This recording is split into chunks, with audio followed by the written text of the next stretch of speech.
Tantor Audio, a division of Recorded Books, presents Aberzombie Lich, a LitRPG GameLit adventure by A.C. Hadfield, narrated by John Lee. Chapter 1. 3 days is never enough. Certainly not enough to get over battling an underside demon lord and discovering I can do magic. I had little time to come to terms with the last few weeks of craziness before I received details of an assignment Zan had for me. For the next 3 days, I was to patrol and report back on any suspicious activities at Ruin Hill after reports of strange goings-on. Ruin Hill is one of many landmarks in my hometown of Aberzombie with a creepy name. Other such delightful places are the Severed Headrest, one of the old taverns, and my personal favourite, Satan's Hole, an old mining pit to the southwest of town that is as black as it is deep. Naturally, as with everything else here in Aberzombie, the place is reported to be haunted, but not by something so mundane as miners, rather by 13 children who, legend has it, became enamoured by the devil himself and walked themselves down to their doom like lemmings in order to serve him for all eternity. Up until a few weeks ago, I'd have dismissed that as gullible superstition, along with everything else in this weird little town.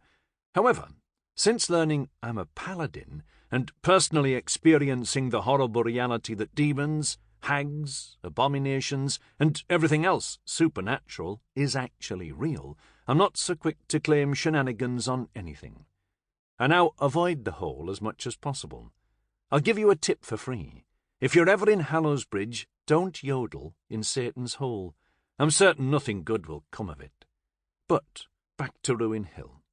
Its name is quite a complicated story. It's a hill with a ruin on top. I know the nomenclature work here is stunning in its wit, as if Lord Byron had come to town and named it himself. As far as ruins go, it's quite interesting. Some call it a castle, but it is in fact a folly once belonging to a wealthy chap who wanted to lord it over the common scum. Rumour has it he was tossed off the tower by a scullery maid who had had enough of his wandering hands. It still has 3/4 of a tower standing, featuring arrow slits, gargoyles and battlements. Or are they crenellations? Architecture isn't my strong suit, having spent most of my adult life telling spooky stories on the radio for a living. I've come up here a few times in the past with my scruffy, grey and brindled terrier mix, Whiskers.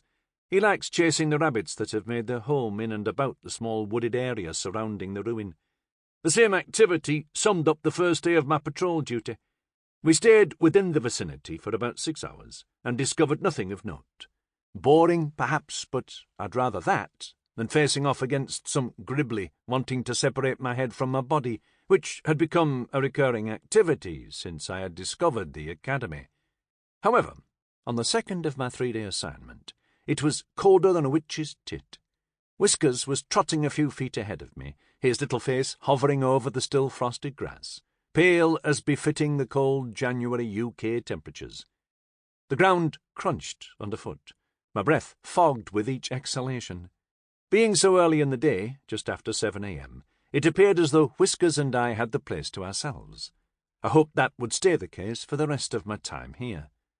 The universe disagreed with my wishes. Bastard.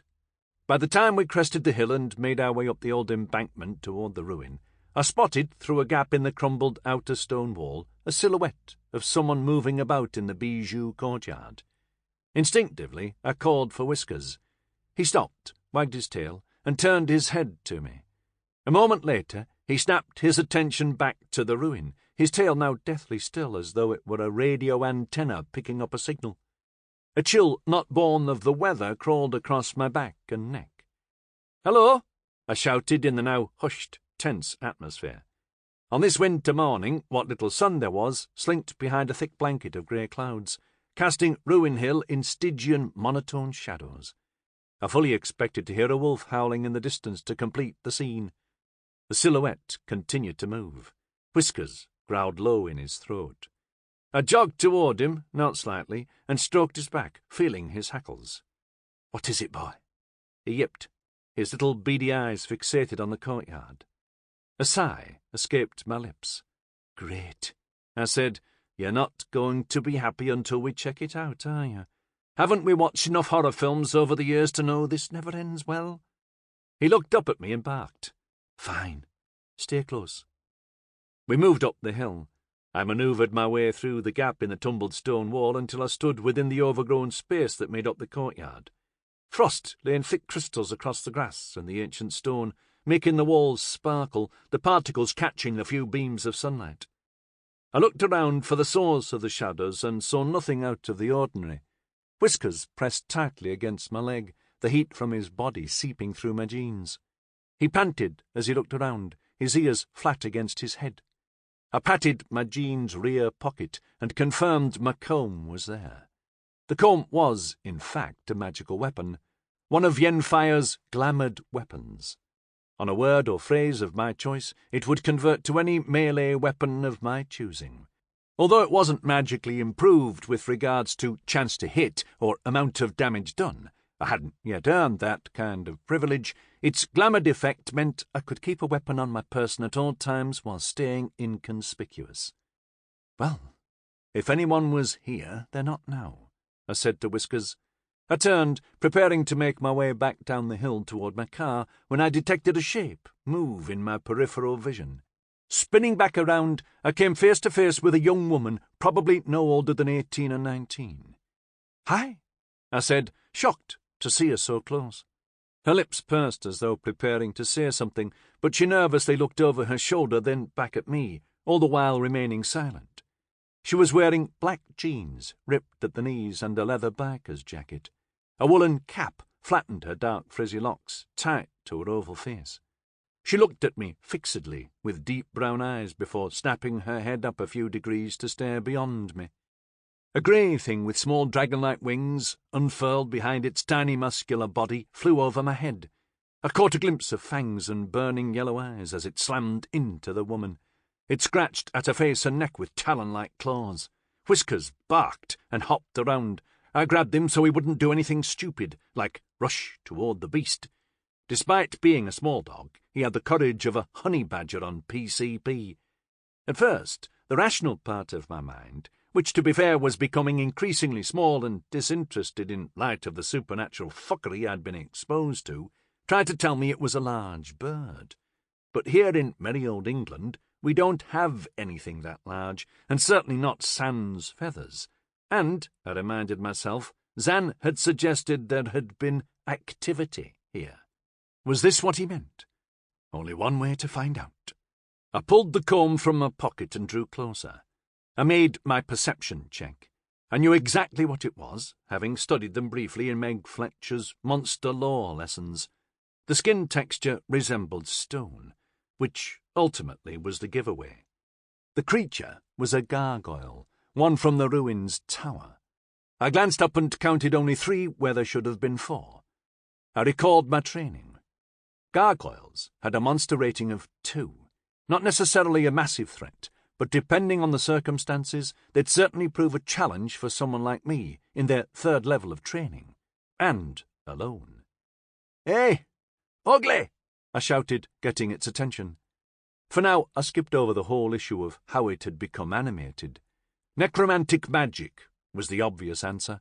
It was presumably done by someone who I didn't want to tangle with. Animating gargoyles was not something anyone could do. It took know-how and a great deal of power.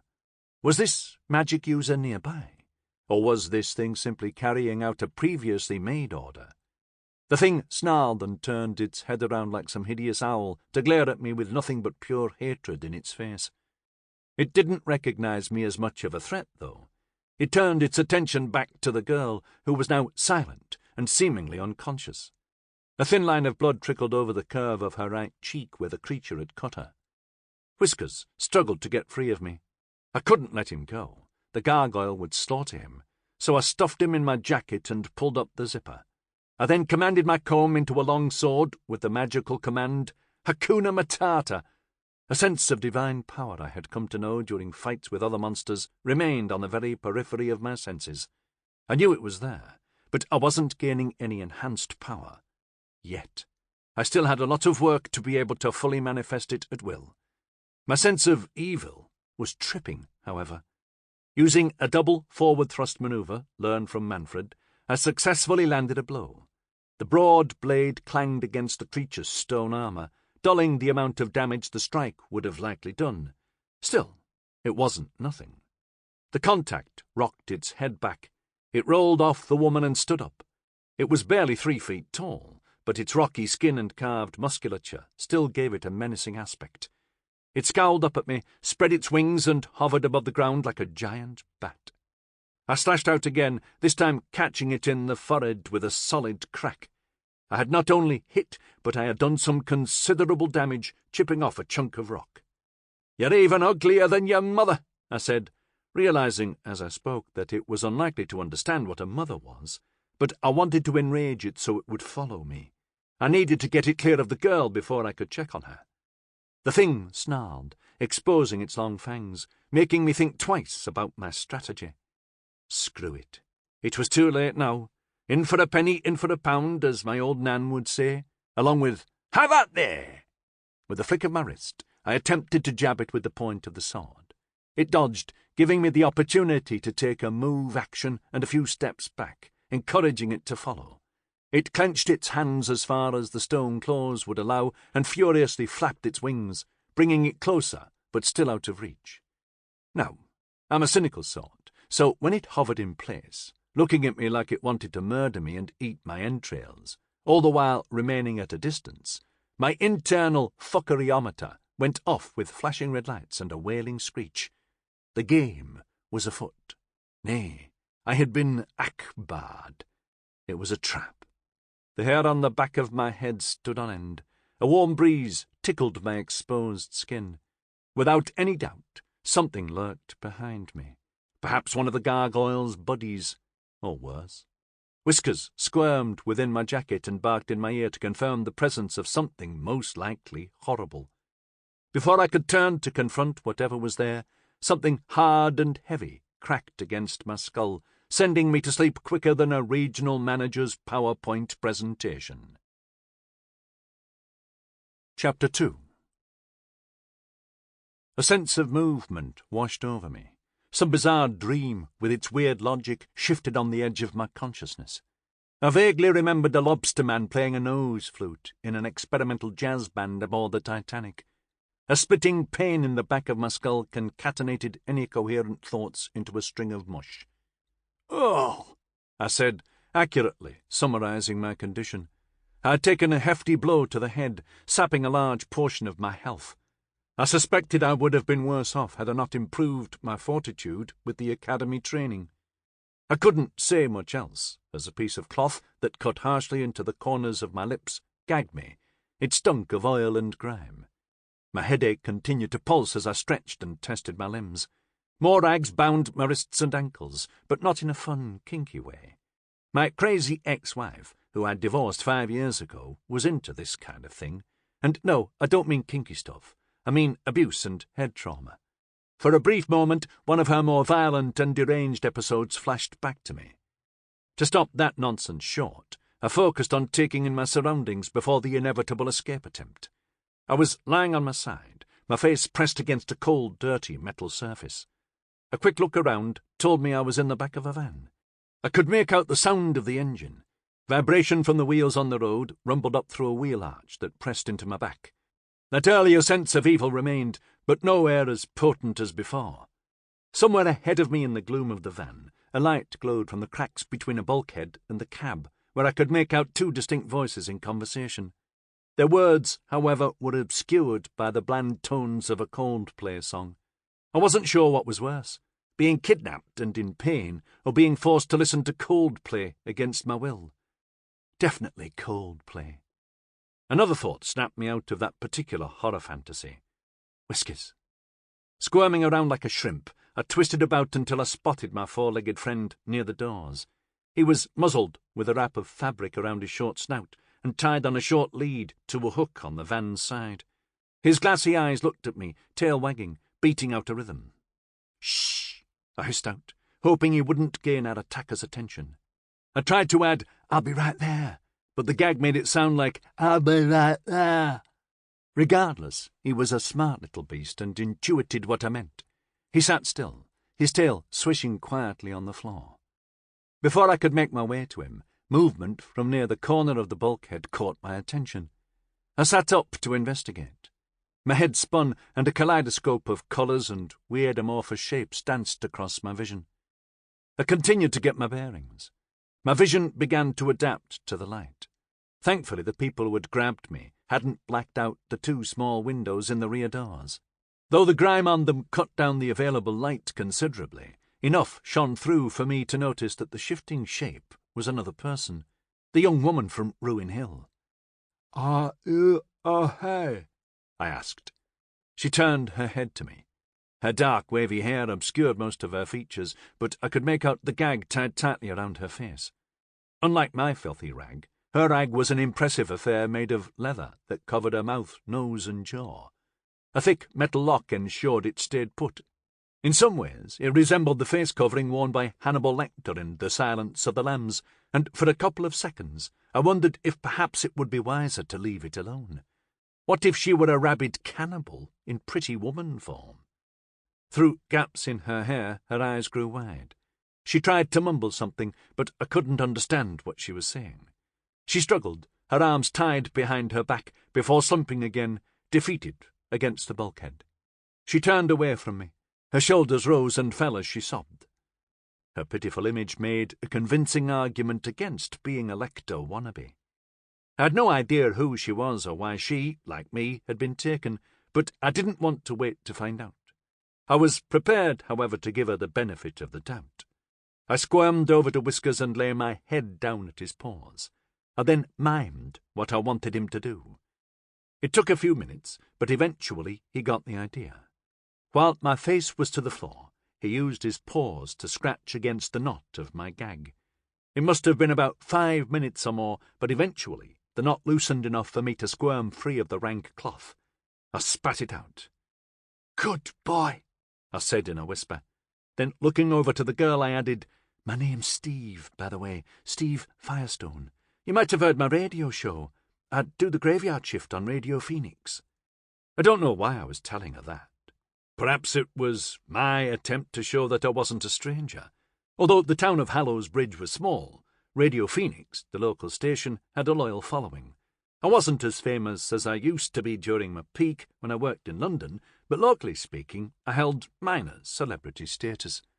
Whether the girl recognised me or not, I couldn't tell.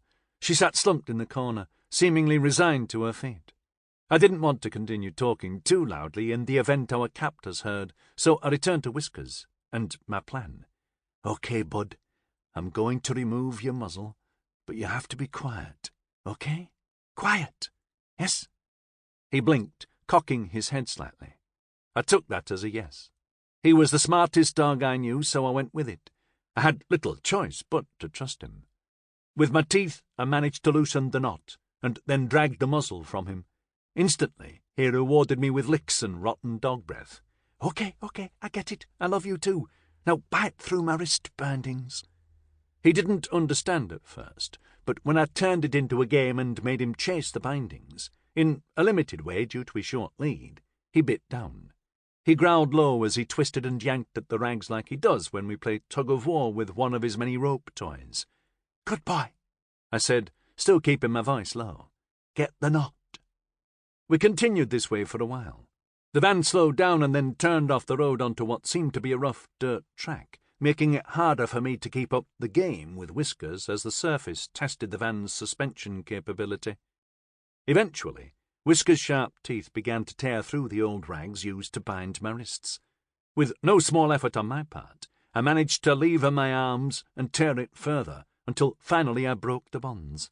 Relief washed over me.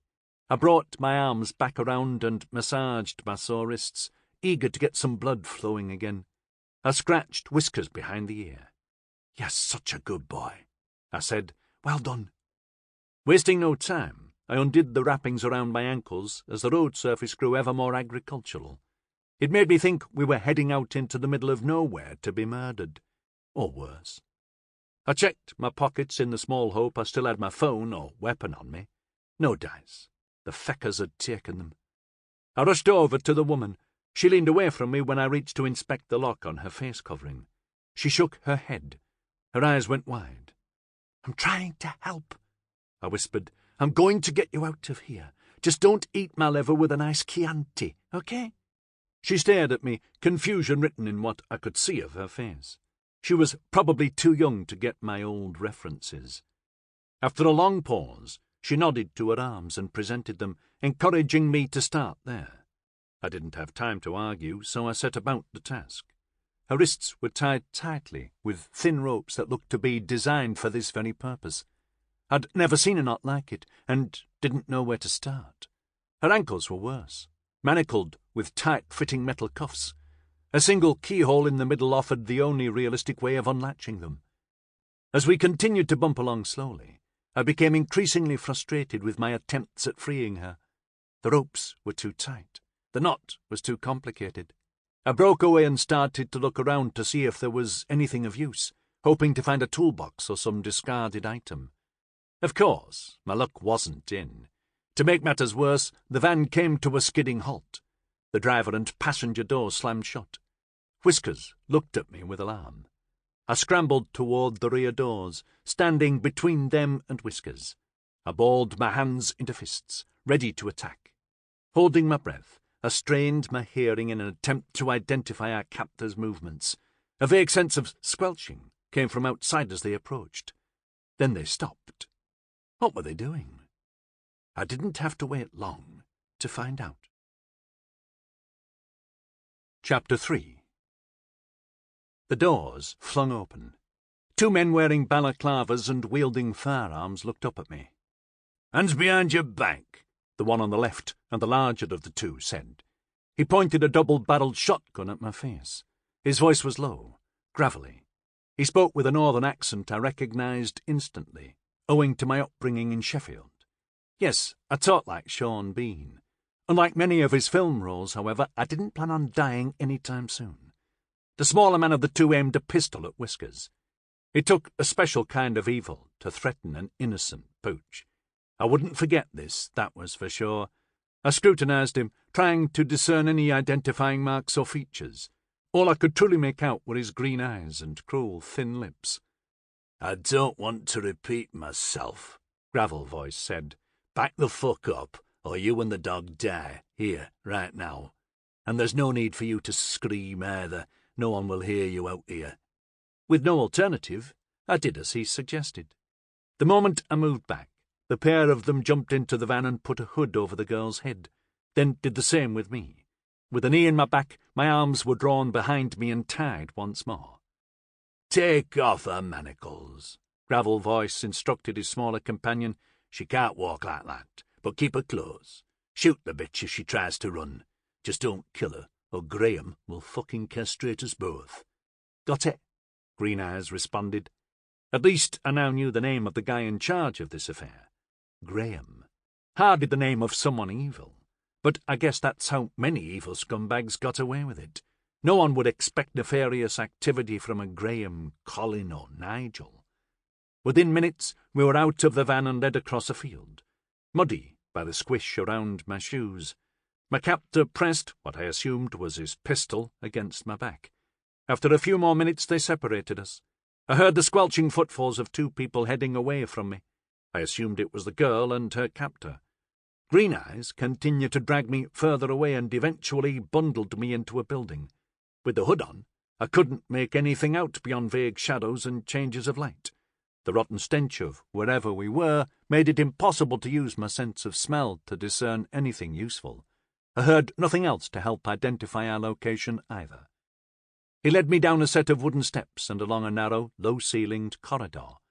I knew this because the top of my head scraped along a rough-hewn surface. I was then thrust forcibly into a room. Whiskers followed me with a growl.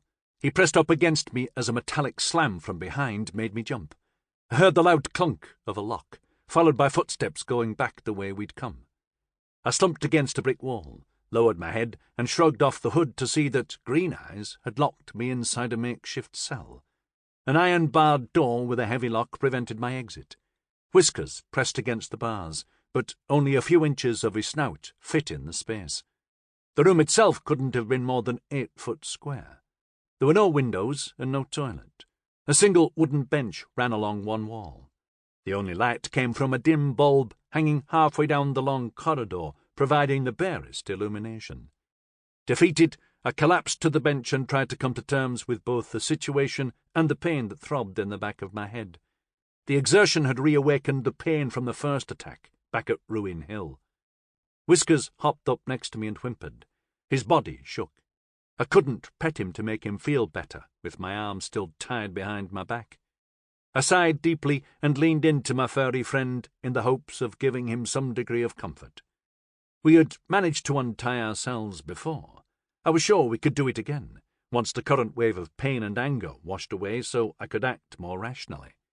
That's when I remembered I was a freaking wizard, or at least a novice magic user. I could cast spells. Well, spell, singular. I thought back to the time in Nim's library, after the spectacular wizard sex, and of the shadowy spiritual servant I had conjured from a spell I found in Fanbury's grimoire. If only I had practised it more, and remembered the words. I never was much of one to study well. I concentrated as hard as I could to recall the magical phrases. If I could conjure the servant, it could probably help me get out of here, but as much as I tried, the correct phrases wouldn't come. I needed more time before I could commit the spell to my memory full time. Given the situation, I made a mental note to practice it if I got out alive. With that option out of the running, I figured I should at least inspect my surroundings to see what, if any, items I could potentially use to my benefit, or perhaps to get a sense of where I was. My ability to detect evil seemed somewhat muted down here. Evil was still out there, somewhere, but faint, to the point that I couldn't be sure if what I was sensing wasn't simply the residual essence from my captors. We couldn't be that far from Hammer's Bridge, given the length of the journey, though I couldn't say how long I was unconscious for. That didn't generate a warm, pleasant feeling of hope. If we were in the middle of nowhere, we'd likely have a long walk to find help, assuming I could escape, save the girl, and pick the right direction. Outside of Hallows Bridge, located on the southeast coast of the UK, there were vast sections of fields and not much else. We could be stuck for ages before finding anyone, giving our enemies plenty of time to hunt us down and continue whatever plans they had in mind for us.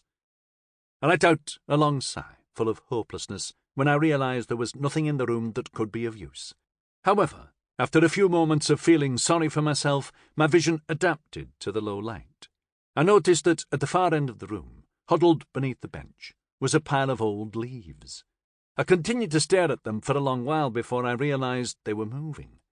A small female head poked out and glanced up at me. By small, I mean barely larger than the palm of my hand. "Ah, the paladin," she said in a high-pitched, woody tone. "You're late." I mumbled something through the gag and shrugged my shoulders.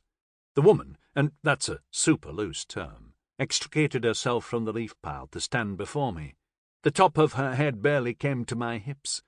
Now that she was closer, I saw that her narrow face had a greenish tint, as did the rest of her exposed skin.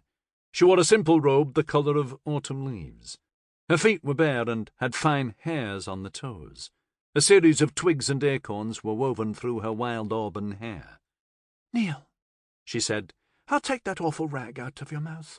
Oh, doggy, hello." She ignored me for a moment to scamper up to Whiskers, where her small, lithe hands rubbed him under the chin. She untied his muzzle and accepted a lick of gratitude with a high-pitched giggle. When she returned her attention to me, I knelt and watched intently as she efficiently removed my gag, then, moving behind me, uttered a string of words that instantly released my bonds. As soon as I was free, I sidestepped her and moved to the rear of the cell until my back was against the wall. "That was magic," I blurted out. "You better not be a hag. The last time I encountered—" The small female creature spat on the floor and shot me a disgusted look. "I'm no hag, paladin. I'm a dryad, and you would do well to thank me for my aid. Without my help, the plan would surely fail." "Plan? What plan?" I asked, trying to keep a hold of my shit as the pain in my head throbbed and I came to terms with yet another new magical being. Yes, the plan. Sit down. We have little time." With a thin, twig-like arm, she gestured. Sample complete. Ready to continue?